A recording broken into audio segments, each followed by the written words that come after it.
Hi everyone, welcome to this video. In today's video, I'm going to focus on what you should be doing after CAT. So CAT got done and whether you had a good attempt or not, there isn't much that you can do about it. So I'm going to talk about a couple of things. Of course, there's a lot of online hate that is happening with respect to CAT, the convener, IMK, a lot of comments, a lot of outrage in that sense. So we'll be talking about that first, and then we'll focus on what you should be doing from here on, right? So you have rest of the season ahead of you. So what are the things that you should be worrying about and preparing for, rather than spending too much time in the online negativity space, right? So let's get started, and we'll discuss pretty much everything that you need to do from here on. Okay.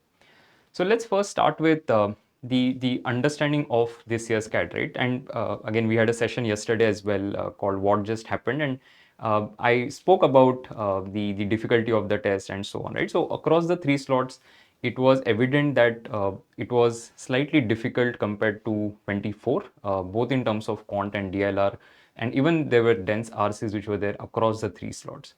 Now, what you need to understand is, firstly, when you look at CAT as a test, right? There is no specific format that is given. The IIM is not responsible for saying that, okay, this is the format that we are going to follow. They have never done that.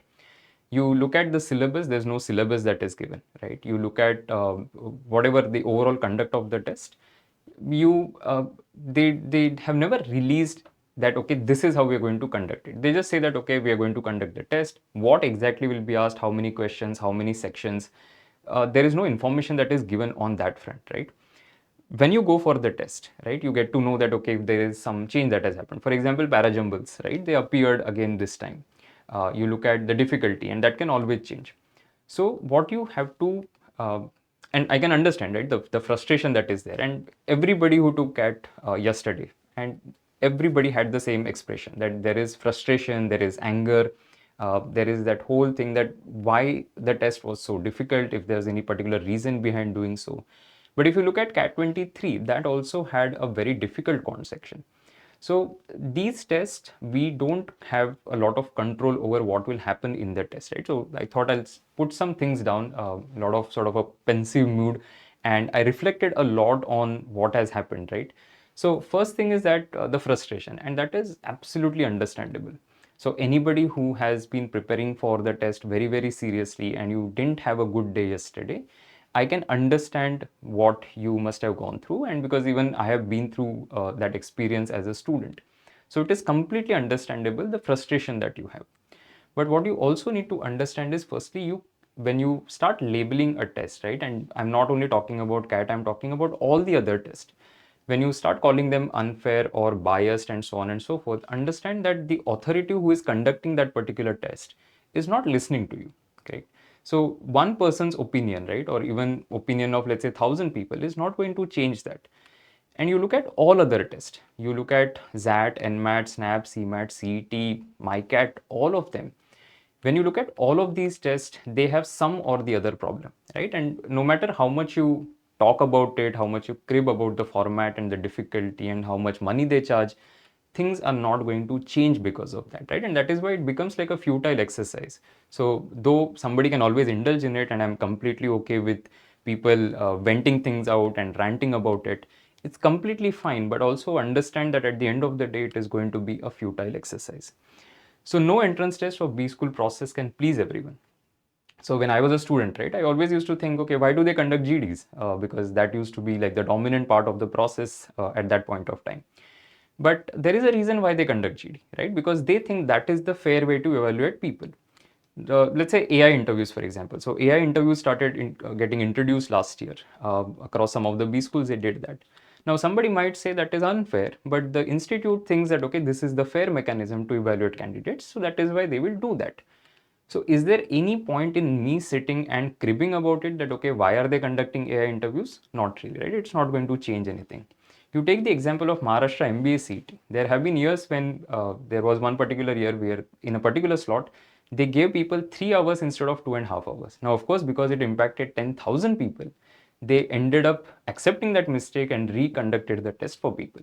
But otherwise, every single year across the slots, they have so many incorrect questions. CMAT, you take every single year, you're going to have incorrect questions.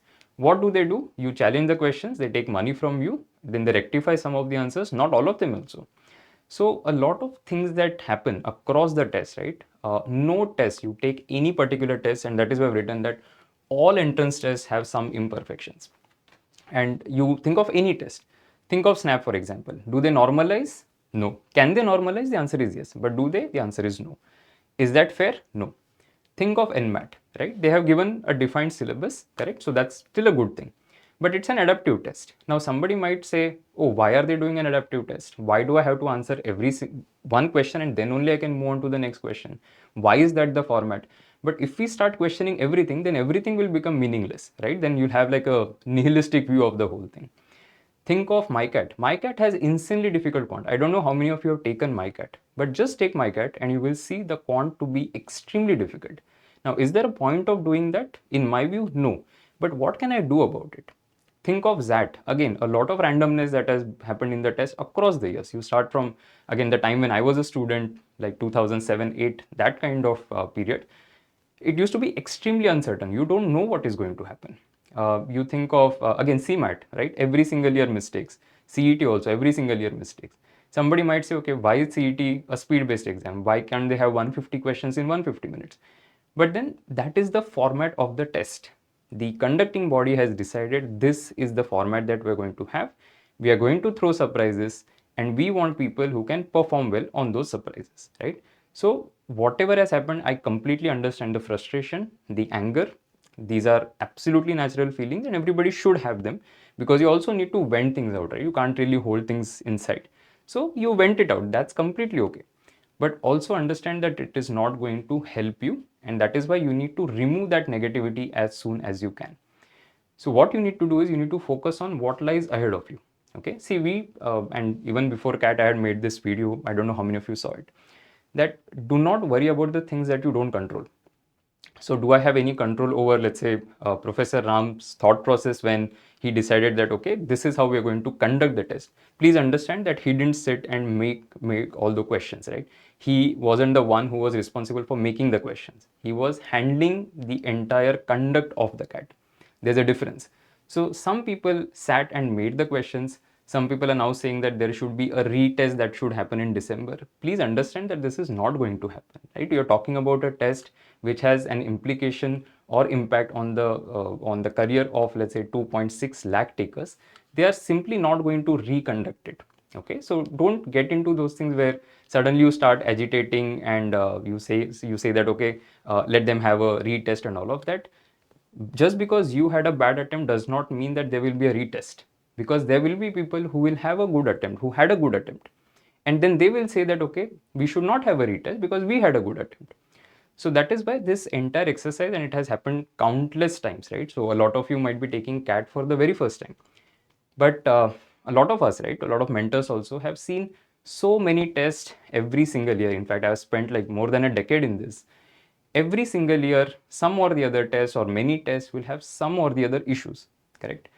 Does that mean that people will stop taking these tests? No. Just because you don't like a particular test, you might not take it, but there will be thousands of others who will take the test and achieve the dreams that they have. So now you have to decide whether you're going to sit and cry about it, or you're going to say, okay, fine, what is done is done. Let me focus on the remaining things. Okay.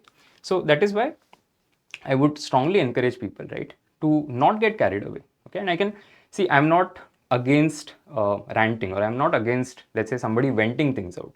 I'm completely with you, and because even as a student, I hated a lot of these things, right? So, for example, if you look at previous versions of CAT, you would go to the test and then you would discover what the format was. So, say CAT 2007, for example, 25 questions in each slot. Suddenly, I entered CAT 2008. There are 25, 40 questions in verbal. Now, again, at that point of time also, people were like, okay, what is this nonsense? But that time, CAT was known for throwing really random surprises. Now, because over the last couple of years, they have started having like a very consistent format, people don't expect them to throw a lot of surprises. But understand that they can always do that. Whether it is right or wrong, fair or unfair, we can sit and debate that a lot. But is it going to help people? The answer is no.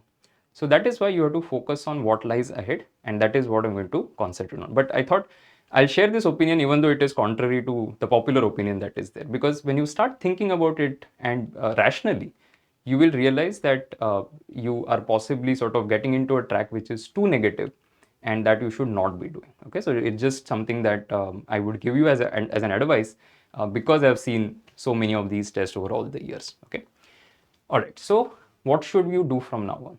Now, the first thing is focus on ADMATs. Okay, so there are going to be other tests. Now, for some of them, the registration is already over, which means you can't register for them now, but there are a lot of tests that are still open.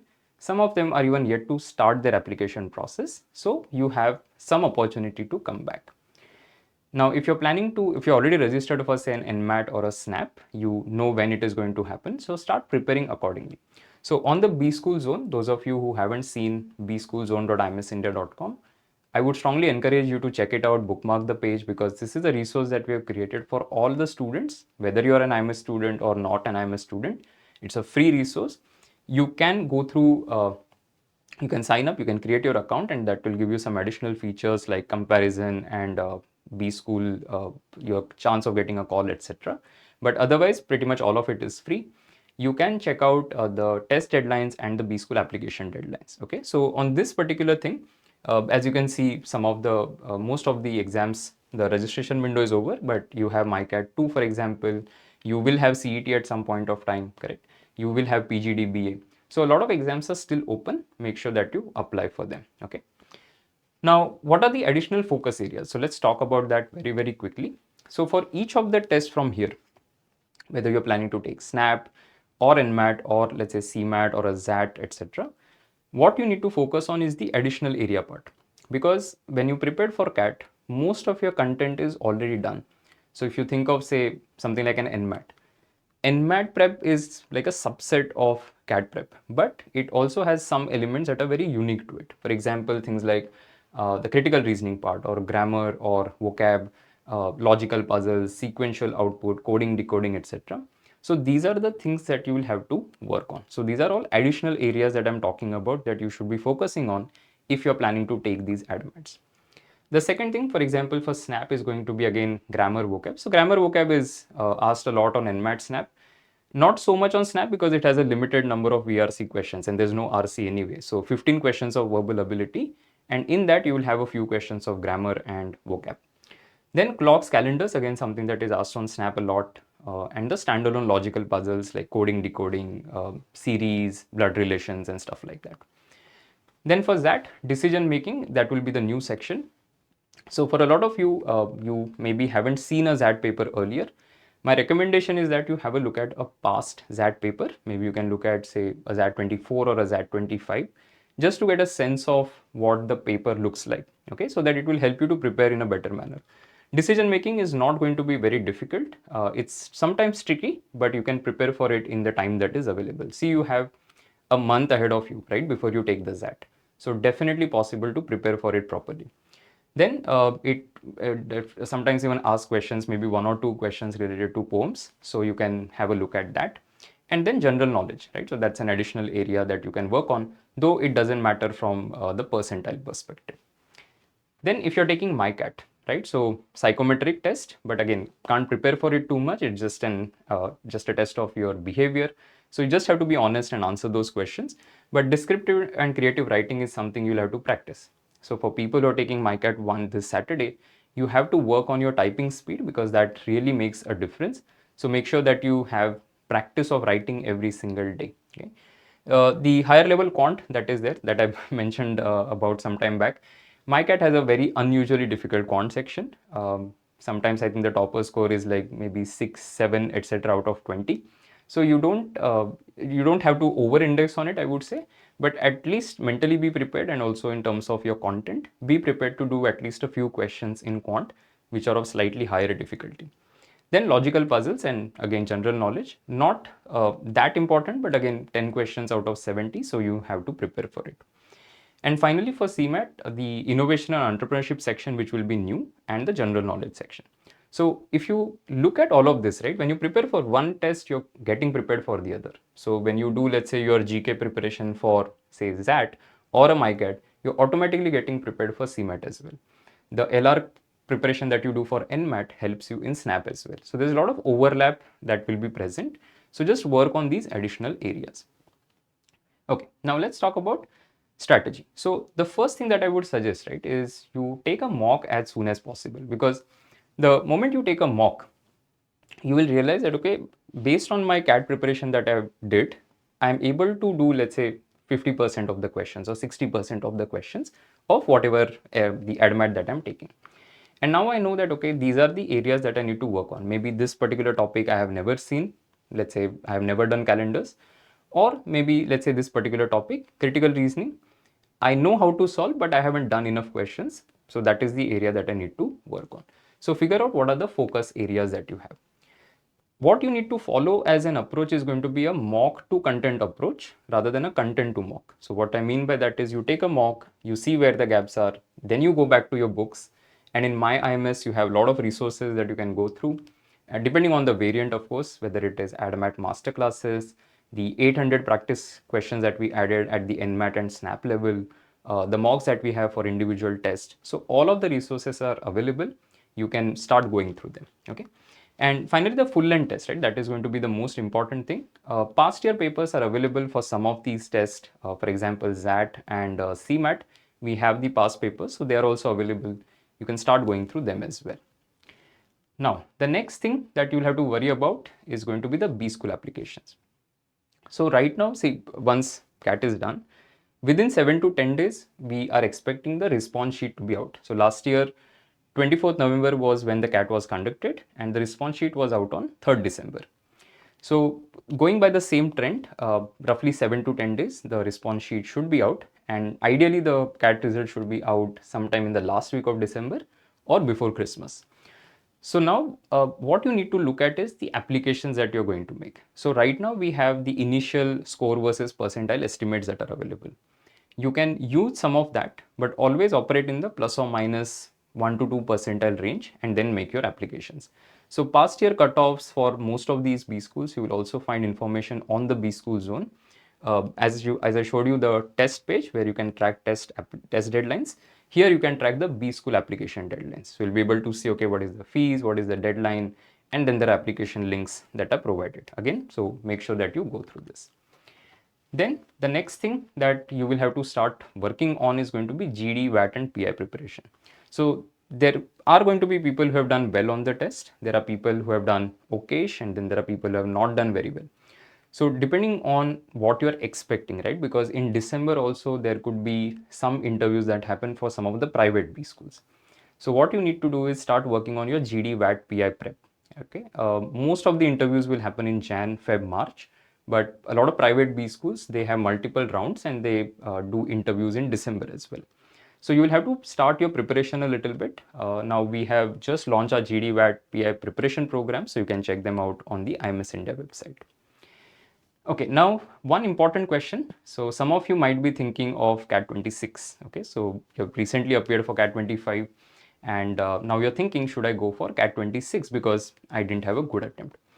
So let me give you some tips, right? The first thing is you need to park that decision. You should not be taking that decision today based on what happened yesterday. You have to understand that a retake sounds really easy, right? So it's very easy for anybody to tell you, hey, why don't you go for a retake? But a retake comes with its own set of challenges. It is not going to be easy. You end up doing a lot of effort all over again to crack that particular test, right? And with the uncertainty that is there, you have to really know that you can do well, and then only you should commit to it. So unless you have like some sort of a proper plan that this is how things are going to progress for me, you should not commit to it, especially for the students who are in the final year of graduation at this point of time. Because if you're going to say that, okay, I took CAT yesterday, I'm in the final year of graduation, now I'm going to take CAT 26 and I'm not going to work after I graduate. That's not the best plan that you can have. So if you're going to say, okay, fine, I'm going to work after my graduation immediately, and from tomorrow onwards or whatever, maybe Jan, Feb, March onwards, I'm going to start my CAT preparation, that is still a decent thing to say. But my request is going to be, do not take that decision today. You take a few other tests, because see, you never know what is going to happen. So you could be a final year student, you have not done well on the CAT, but tomorrow you take the NMAT and you do extremely well on it and you get an MIMS. Now you can always decide in the month of March, April, whether you want to join an MIMS or you want to go for a CAT retake. But at least then you know that you have the caliber and potential to convert an MIMS. If you decide to wait for another year, ideally you should be getting a better institute than that and then only commit to it. Otherwise, it's not going to be very, very helpful. Okay. So what are the action points from here? Okay, now the first action point is going to be ADMAT prep. Okay, so as you can see, the ADMAT prep plus B school application, depending on the predicted percentile that you have, and we will be coming up with percentile predictions once the response sheet is out. See, yesterday what happened, right, is, and it happens every single year, that it's very difficult to come up with objective benchmarks because nobody has seen all three sections, all three slots. So I can't really say that, okay, slot 1 was easy, slot 2 was difficult, slot 3 was moderate. All of that comparison, right, is not the best objective comparison that happens. So everybody, most of the mentors or students will take it and then they will say, okay, fine, this is like a good estimate. It's an estimate. So what you need to do is you need to look at it, but also understand that normalization will play a very big role, especially if, let's say, a particular slot people have really outperformed or underperformed. It is going to have an impact on normalization. So normalization will bring down scores, it will also take up scores. So you never know how exactly it is going to be. And that is why you operate with a plus or minus 2 percentile range and do your B school applications. Now, in December, what you should do? So, because most of the December now will be spent in taking most of the tests. So, if you look at SNAP, there are 3 attempts that are happening this month. A lot of students are taking NMAT in December. Some of them are taking the first attempt or the retake of the test. So, the first 3 weeks roughly will go in all of this, right? So, NMAT, SNAP. A lot of you will be taking ZAT in Jan, so you'll be preparing for that simultaneously, correct? So towards the end of December, you start taking baby steps towards your GD-WAT-PI preparation. What does that mean?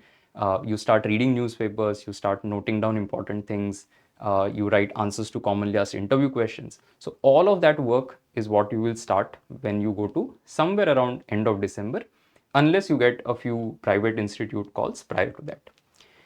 Then work on profile building activities, especially for students who have taken a break. Now see, because a lot of you were thinking of CAT, so that is why you are taken a break.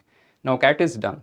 Start thinking about your interviews which are going to happen in Jan, Feb, March. What answers are you going to give them? So if somebody says, hey, what were you doing with your time? And you have no answer to share, right? Instead of that, you can maybe do, let's say, a small certification, right? Maybe you can do a couple of courses on some of the websites that are available in the market. So you can do something like that, but ensure that you are also preparing for your test, because don't over index again on profile building and take tests lightly. The tests are more important because if you look at ADMATs, the written test score is the more important thing than the profile. So that is why profile building comes later in the order of priority. And finally, last point that I want to share, right? And again, I know at least some of you will not like the discussion that we had at the beginning of the session and may not like this last point, because when you're frustrated and when you're angry, no amount of rationalizing will help. Okay, and I know that perfectly. I know that some people will give negative comment on this particular video because they will say that why you're trying to share positive sentiment on this. But the point is, I have seen far more students than most of you, and I know that just because one bad day or one bad section, a bad test, a test that does not work to your liking, it does not mean anything, right? Because what's done is done. There's nothing, absolutely nothing that you can do about it. But if you maintain a positive mindset and say, fine, this is what happened, it's okay. I learned XYZ things from that experience, and these are the things that I'm going to work on so that I get into a better institute. And if I start listing down those examples, we'll have to go through all the data that we have, and I'll be able to share at least 1,000+ examples of students who didn't do well on the CAT every single year, that is, and have been able to crack some of the other tests and have got into better institutes. So you have to go with what is the rational part, right? Which is, okay, this has happened, done, great. Now what? So focus on the remaining test, focus on your B school applications, focus on GD-WAT-PI preparation. These are the things that you still can handle. And just because you had a bad test does not mean that you will have a bad season. So the season is not over, it has just started. I definitely know, and I really empathize. I've been through this journey as a student, so I know the frustration is going to be there, that how did CAT do this to all of us? But that's okay, right? There's nothing that I can do about it, so let me not spend a lot of time crying over it, right? See, I can spend some time for sure, and please do that. If you feel like venting it out, please do it, right? Go ahead and do that. Talk to somebody who you think will listen to all of that, and then will tell you that okay, it's okay, stop it now, get over it. The earlier you get over it, the better it is for you. Okay, so that's what I wanted to share. All the best to all of you. I'll see you very soon. Take care.